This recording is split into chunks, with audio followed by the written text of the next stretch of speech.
Alors, Carole.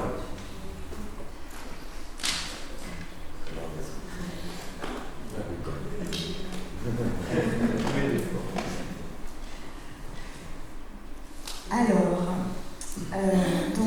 j'ai ma nouvelle lune avant la naissance qui est à 14 degrés 22 du Lion en Maisonneuve, dans la même maison et dans le même signe que mon soleil.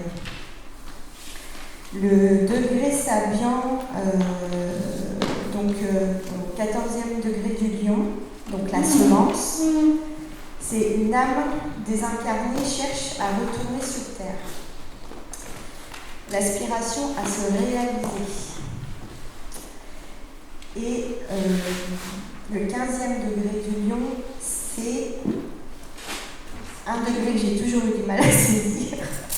Un carnaval, ces chars spectaculaires défilent le long des rues sous les applaudissements. L'expression plus ou moins saisissante d'énergie sous une forme mettant en scène les aspirations inconscientes de la nature humaine primitive et intellectuelle. Ce que j'en comprends aujourd'hui, peut-être, c'est que le carnaval, c'est la fête. Alors moi, j'ai toujours eu du mal avec le carnaval, c'est pas quelque chose que j'apprécie spécialement, c'est peut-être pour ça que j'ai du mal à saisir le degré. Mais par contre, je vois bien à quel point il faut sortir peut-être de la rigueur de la Lune en Capricorne, de l'hiver et aussi du Scorpion qui passe son temps à y creuser dans le marais pour aller vers la chaleur de l'été, quoi, et de la fête, même si le carnaval, il y a des carnavals qui se passent en hiver aussi, souvent d'ailleurs. Et finalement, le 14e degré que j'avais jamais été voir, il m'a un peu aidé à saisir depuis avant-hier. Et je l'ai ramené à la question de Neptune. Ça va peut-être vous paraître bizarre, je ne sais pas s'il y a une explication astrologique à ça, mais ce que je me disais, en fait, c'est que l'humanité est un gros bordel, en fait, au fond de moi. Et finalement, ce gros bordel, même s'il y a de la souffrance, même s'il y a des épreuves, même s'il y a la guerre, même s'il y a l'horreur, c'est ça aussi, notre humanité. Et que le chemin, en fait, c'est d'en sortir pour aller trouver l'amour inconditionnel, mais finalement, c'est ça la finalité. Donc, d'être capable, finalement, d'accepter que c'est ça, le chemin. Voilà ce que ça m'inspire un peu. Oui, c'est bien vu, hein, de toute façon. C'est pour ça que c'est intéressant de regarder les deux symboles. Le symbole du degré exact et le symbole du degré suivant. Comme c'est d'habitude recommandé, mais on a bien vu au fil des nouvelles lunes qu'on a étudiées que, en fait, le degré sur lequel, le degré exact, quoi, si on peut dire, donne une impulsion que le degré suivant doit incarner et manifester. Donc tu as très bien vu que, en fait, tu es une âme désincarnée, enfin, qui veut se réincarner, et que le propos de la manifestation dans le monde, de l'âme dans le monde, le degré du carnaval bordélique, c'est que quand l'âme descend dans la dualité, donc dans l'incarnation, d'accord, ça peut être vécu comme avec tous ces hauts, ces bas, tout ça, et puis ce que ça peut représenter, le carnaval. Mais ce que suggère au-delà de ça, Rudyard, je pense, et en fonction de ce qu'on voit dans ton thème, et tu l'as bien vu, hein, avec la lune Capricorne, l'ascendant Scorpion et tout, c'est que même si l'incarnation n'est pas facile, il faut rester joyeux. Et le carnaval, en ce sens, c'est l'expression dans le monde incarné de la dualité, donc, de l'unité de l'âme. Et donc, à travers tout ce que tu peux faire dans qui correspond bien d'ailleurs, qu'on a vu, que tu nous as expliqué, ton travail de psychothérapeute dans un premier temps, avec les enfants, tout ça, puis ensuite tu passes à une autre étape, on a vu, hein, et là tu vas manifester, suivant le cycle de la lunaison dans lequel tu es maintenant, tu vas manifester à un autre niveau cette injonction de départ, c'est-à-dire l'incarnation de l'âme. C'est important, évidemment, mais s'incarner dans la matière, c'est pas évident. Vu le bordel que c'est, justement. C'est le monde de la dualité, le monde de la Maya, le monde le carnaval, quoi. La vie est un carnaval, si on le regarde comme ça, mais en même temps, il y a une certaine joie. Hein, je répète toujours cette injonction, enfin cette citation qu'on trouve un peu partout, et à laquelle je me réfère pour justement ne pas trop me prendre au sérieux. Hein, un saint triste est un triste saint. Hein, cette formule que je cite souvent d'ailleurs. Hein. Mais là, en l'occurrence, ça se présente bien. Alors c'est vrai que quand on traverse les aléas de la vie incarnée, avec les transits de Pluton, les périodes de vie dans lesquelles on est confronté à une remise en cause radicale de nous-mêmes, toujours parce que le but c'est de retourner à l'essentiel, c'est pas rigolo, quoi. Hein, le transit de Pluton, Uranus ça va un peu mieux, enfin ça dépend de nos dominantes planétaires, mais en même temps, comme disait Henri Miller, il disait toujours vif et joyeux, quoi qu'il arrive. Pas facile, hein? Mais en même temps, je pense que c'est ta mission aussi, en tant que dans tout ce que tu entreprends, dans les cercles de femmes et tout que tu mets en place, dans ton nouveau cycle maintenant, c'est ça que tu vas apporter, que ce soit joyeux, quoi. Ouais. J'allais toucher ça du doigt déjà, mais je vois bien aussi que la traversée de mes semaines est actuellement déjà beaucoup plus légère, même s'il y a des questions financières notamment, mais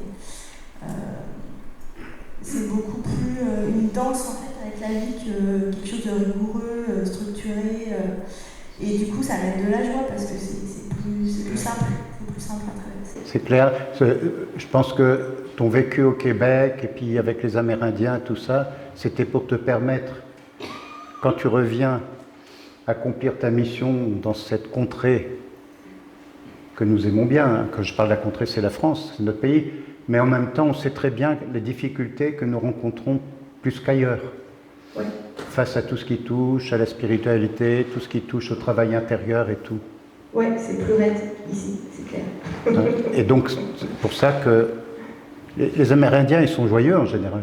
Quand ils font les danses et tout ça... Samuel, si je peux me permettre, je voudrais te rappeler aussi ce que tu as vécu avec le serpent. On évoque ce symbole, le rite. Le rite avec le carnaval, tu veux dire? Ouais. Parce que pour moi, c'est une forme de carnaval. Le carnaval, c'est une mise en évidence aussi des archétypes. Ouais. C'est quelque chose d'archétypal. Ah ouais, tout à fait. Et effectivement, tout le travail que je continue à faire avec la voie rouge, donc la spiritualité amérindienne, l'humour, c'est vraiment une des lois, quoi, une des lois spirituelles. C'est une des lois spirituelles, effectivement. Et c'est pas, je vois bien que c'est un défi pour moi. L'humour permet de prendre de la distance et du recul, et puis de ne pas s'identifier à la persona que nous sommes censés incarner. C'est Uranus. Uranus, oui. Uranus permet de faire ça, oui, effectivement. Je voulais, quand on regarde donc la nouvelle lune avant la naissance, est-ce qu'on peut regarder le degré du soleil? On peut tout regarder, hein, de toute façon. Si on veut creuser, bien sûr, on peut regarder le luminaire. On peut regarder le degré du soleil dans la mesure où le soleil est porteur de cette injonction, entre guillemets, de la nouvelle lune avant la naissance.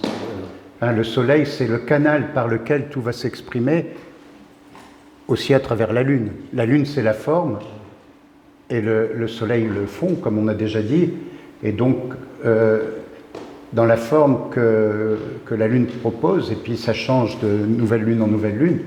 À chaque fois, on va trouver un nouvel objectif à atteindre par le soleil, mais toujours aussi dans une forme préconisée par la Lune, qui n'est que le reflet du soleil, hein, je le rappelle, la lumière de la Lune, c'est la lumière du soleil. Quand on est à la pleine Lune, c'est pas la Lune qui émet cette lumière, c'est la lumière du soleil, hein, qui se reflète par rapport à la Terre. Donc astronomiquement, il faut s'en rappeler. Et donc de ce fait, effectivement, le degré du soleil est très... Si on veut aller plus loin dans ce qu'on entreprend, hein, et creuser, le degré du soleil est important aussi. Oui.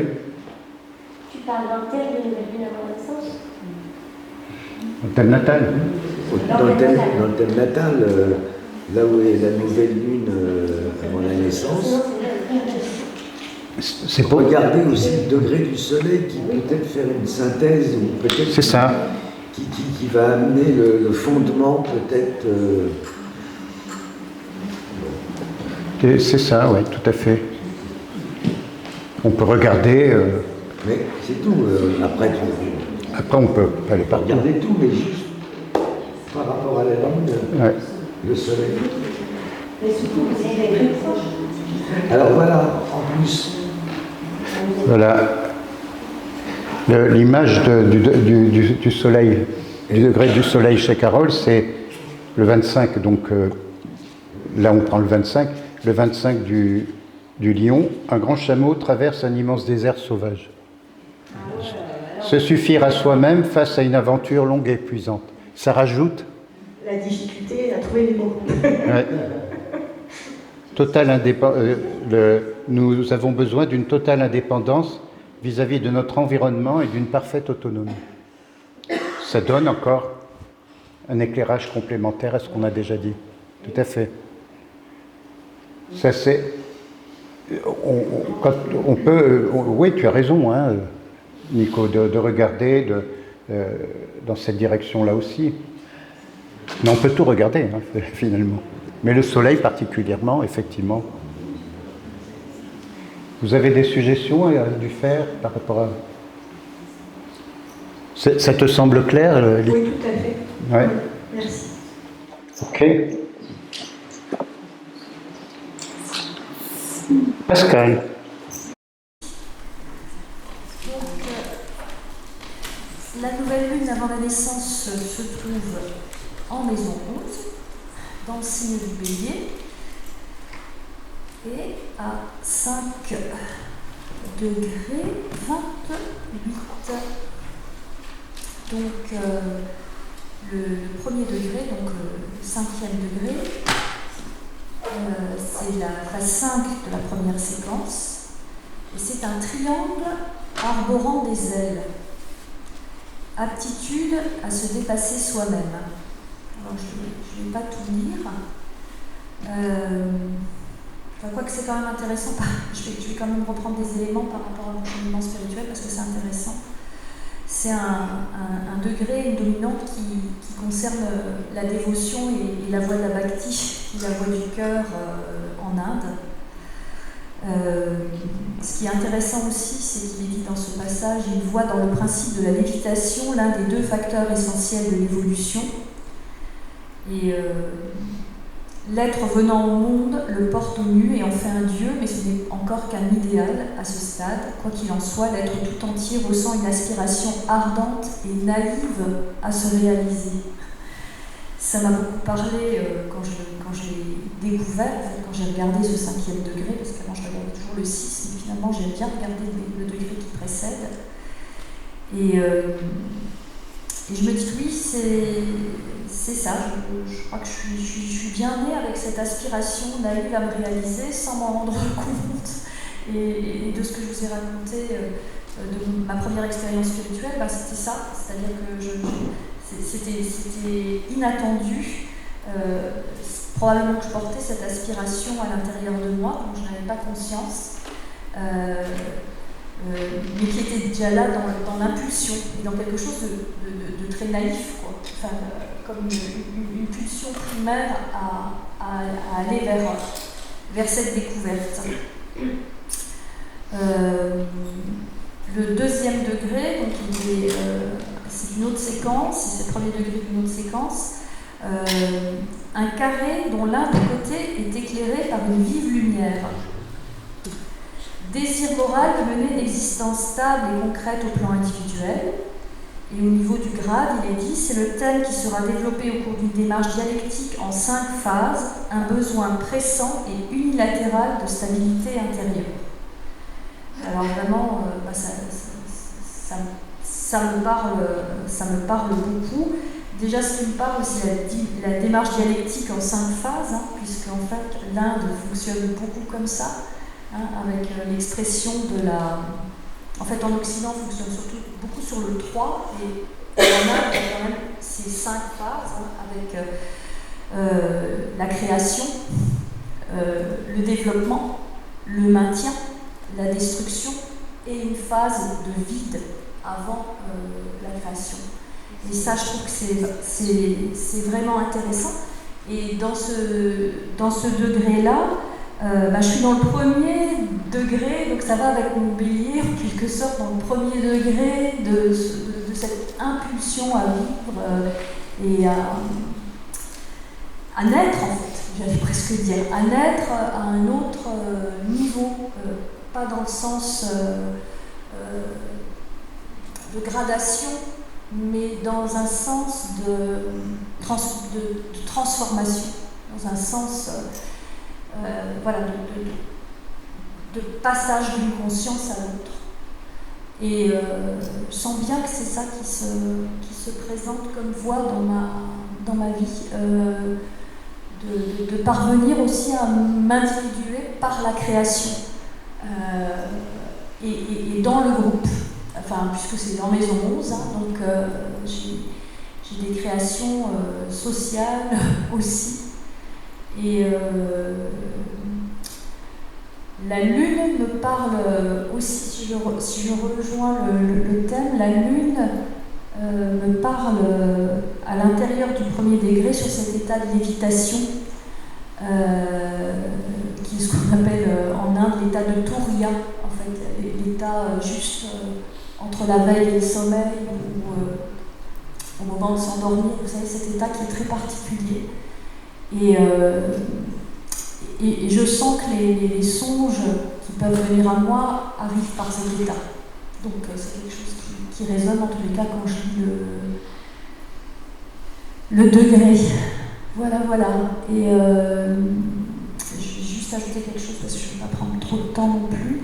Mais quand j'ai monté le thème de la nouvelle lune avant la naissance, j'ai découvert avec plaisir que j'avais Vénus à 28 degrés du Verseau dans le thème de nouvelle lune, et que ça correspond, dans mon thème natal, elle est en Poisson. Mais en fait, le 28 degrés, c'est le milieu du ciel dans mon thème natal. Alors, c'est tout chouette, quoi, parce que Vénus a changé de signe, mais ça m'a reconnecté à quelque chose de profond, peut-être de moins spirituel, mais de la place de la femme et tout ça. Et voilà, je suis née avec cette Vénus Verseau à 28 degrés. Donc ça me permet de rejoindre les lunes du 28 degrés Verseau aussi. Voilà. Mais oui, effectivement, c'est-à-dire que si on prend ce que tu viens de dire, ça nous permet d'aller toujours un peu plus loin.